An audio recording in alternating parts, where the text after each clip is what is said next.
Hola, mi nombre es Andrés Araujo y en esta ocasión voy a hablarles acerca del cambio climático, del efecto invernadero y del calentamiento global. Lo primero que hay que decir es que hoy en día uno de los principales problemas que aqueja a la humanidad es precisamente el del cambio climático debido a sus grandes efectos medioambientales y fundamentalmente porque el principal determinante del cambio climático es el incremento de los gases de efecto invernadero como consecuencia de nuestras actividades humanas. Durante estas últimas décadas hemos visto cómo ha crecido de manera acelerada el cambio climático. Esto como consecuencia de un aumento progresivo de los gases de efecto invernadero, producido sobre todo por el uso de combustibles fósiles y por lo tanto se convierte en una realidad que amenaza gravemente a nuestro ecosistema. El incremento de la temperatura global ocasionada por el efecto invernadero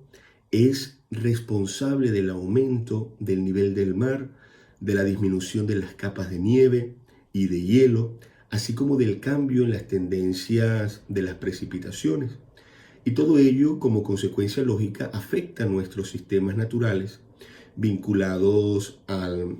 hielo, vinculados a los sistemas hidrológicos, a la calidad de nuestras aguas, a los sistemas biológicos marinos, a los sistemas biológicos de aguas dulces, a la productividad agrícola y también a la forestal. Por lo tanto, estudiar las causas del cambio climático y conocer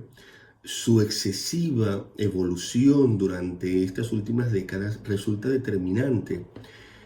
para poder tomar conciencia sobre este flagelo y buscar de una manera conjunta y comunitaria evitar a toda costa que esto pueda seguir sucediendo. Ahora bien, ¿qué son los gases de efecto invernadero? Sobre esto tenemos que decir que son aquellos gases que se encuentran presentes en la atmósfera y que contribuyen al efecto invernadero. Son gases de origen natural y al mismo tiempo antropogénico, es decir, resultado de la actividad humana. Entendemos en consecuencia por efecto invernadero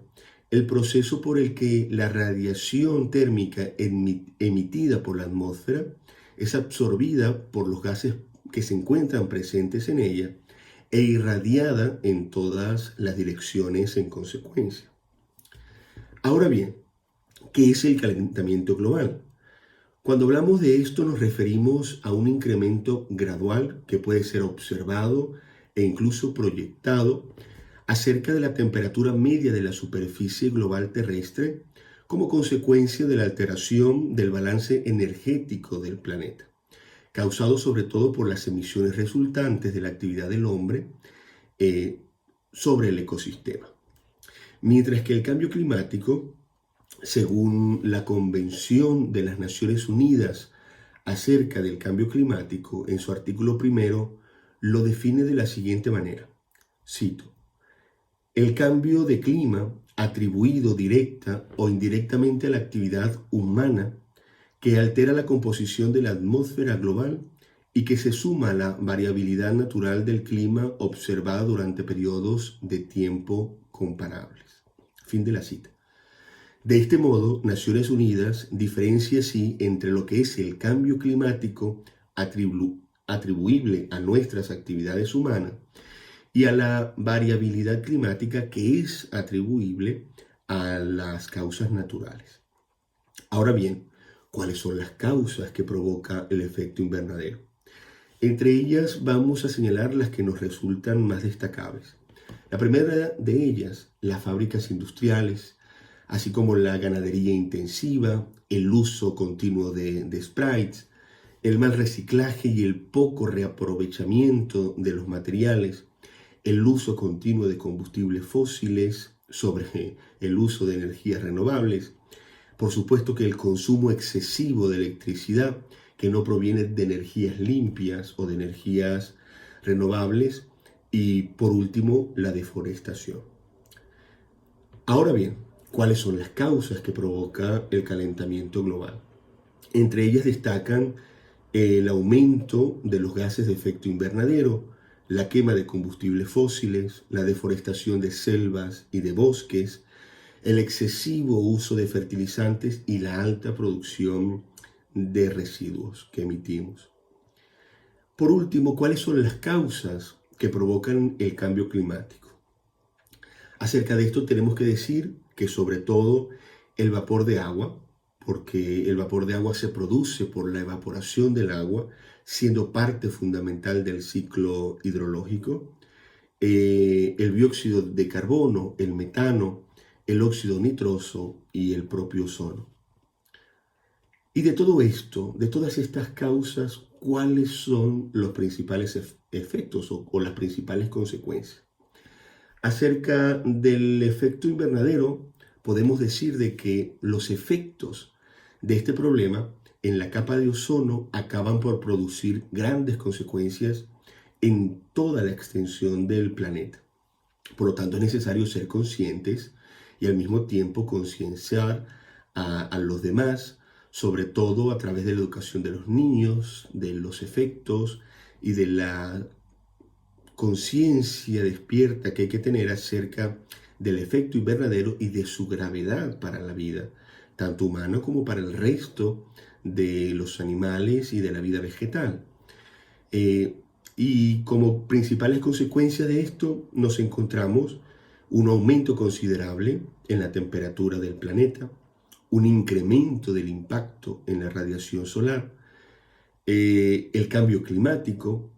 la afectación de los ecosistemas, el aumento de las sequías en áreas que antes eran densamente lluviosas, la erosión del suelo y en consecuencia la pérdida de su fertilidad para poder cultivarla, y el derretimiento de los casquetes polares y de los glaciares, sobre todo en la zona de Groenlandia, al norte de Europa. Y la migración de los animales e inclusive de grandes cantidades de población humana. Acerca de los efectos del calentamiento global, podemos señalar sobre todo un aumento de las lluvias y de las inundaciones, una propagación de las enfermedades, ya que muchas de estas se transmiten con mayor facilidad con el aumento de las temperaturas. Por ejemplo, es el caso de la malaria en África o del dengue en América Latina, el deshielo de los glaciares, la modificación de los ecosistemas, la desaparición completa de animales y de especies vegetales. Y como consecuencia del cambio climático, sobre todo destacan el derretimiento de la masa de hielo en los polos, que a su vez provoca el aumento del nivel del mar. El cambio climático también aumenta la aparición de los fenómenos meteorológicos de manera violenta, como sequías, incendios, la muerte de especies y vegetales, el desbordamiento de los ríos, de los lagos, la aparición de refugios la desaparición de refugios climáticos. Basta ver hace poco el incendio devastador que sucedía en Australia. Ante esto, muchas instituciones y las propias Naciones Unidas plantean unas soluciones viables y conscientes. Acerca del efecto invernadero, se propone reducir las emisiones de gases de efecto invernadero, como el CO2, que es el dióxido de carbono, y el CH4, que es el metano. También usar energías renovables en vez de combustibles fósiles, usar más el transporte público que los vehículos particulares, fomentar una conciencia ecológica en todos los niveles, reducir el consumo de carne y por tanto el uso de la ganadería intensiva e industrial, el hecho de que los gobiernos se involucren realmente y no solamente opinen al respecto, reciclar, pero hacerlo de una manera correcta y consumir productos ecológicos. Como soluciones para el calentamiento global se nos propone racionalizar el consumo de la energía eléctrica en nuestros propios hogares, desenchufar los artefactos que no estemos utilizando, optimizar al máximo el uso de la iluminación, aprovechar la luz natural del día, y aumentar la eficiencia energética de nuestros aparatos, sobre todo en el caso de las grandes empresas, hacer una transición a fuentes de energía renovables, sobre todo mientras que las empresas se apeguen a los combustibles fósiles. La producción continua de emisiones de efecto invernadero y de clima seguirá cambiando. Tener un mayor control de los métodos de eliminación de los residuos, sobre todo de los residuos tóxicos, una neutralización eficiente de los desechos, el compostaje de la materia orgánica y la reutilización de materiales, que sea siempre posible poder utilizar nuevamente de manera eficiente para minimizar así el impacto ambiental y de generación de desechos. Y acerca del cambio climático se nos propone sobre todo reciclar al menos 1 kilo a la semana, latas de aluminio que se han consumido una sola vez, los plásticos, lavarlos antes de desecharlos y clasificarlos, etc. Lo mismo con el papel y el cartón, como hace Europa o muchos países de Asia o de América del Norte. Cuando preparamos, por ejemplo, una bebida caliente, hervir el agua que realmente vayamos a utilizar. Se nos propone ducharnos más que bañarnos para disminuir la pérdida de aguas limpias, apagar las luces cuando no sea necesario tenerlas encendidas, no dejar electrodomésticos en modo stand-by, no dejar conectados a los tomacorrientes, aparatos como los propios cargadores del celular, y plantearnos la posibilidad de reforestar algunas áreas, aunque sea sembrar algunos árboles. Dentro de nuestro marco legal venezolano, tenemos que decir de que en Venezuela existe unos estatutos legales relacionados con la gestión del ambiente, amparados en principios de desarrollo sustentable como derecho y deber fundamental del Estado y de la sociedad, entre ellas las leyes y normativas que consideran aspectos relacionados con el cambio climático. Entre estas se encuentran, en primer lugar, la Ley Orgánica del Ambiente, la Ley Penal del Ambiente, las normas para regular y controlar el consumo, la producción, la importación, exportación y el uso de las sustancias agotadoras de la capa de ozono, las normas sobre la calidad del aire y control de la contaminación atmosférica, las normas sobre la evaluación ambiental y las actividades susceptibles de degradar el ambiente. Tenemos que decir además que Venezuela participa activamente en convenios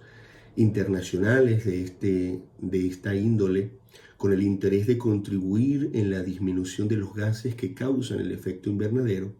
así como también en la protección de la capa de ozono. Ojalá que todos tomemos mayor conciencia e interés por cuidar nuestra casa común, que es el planeta.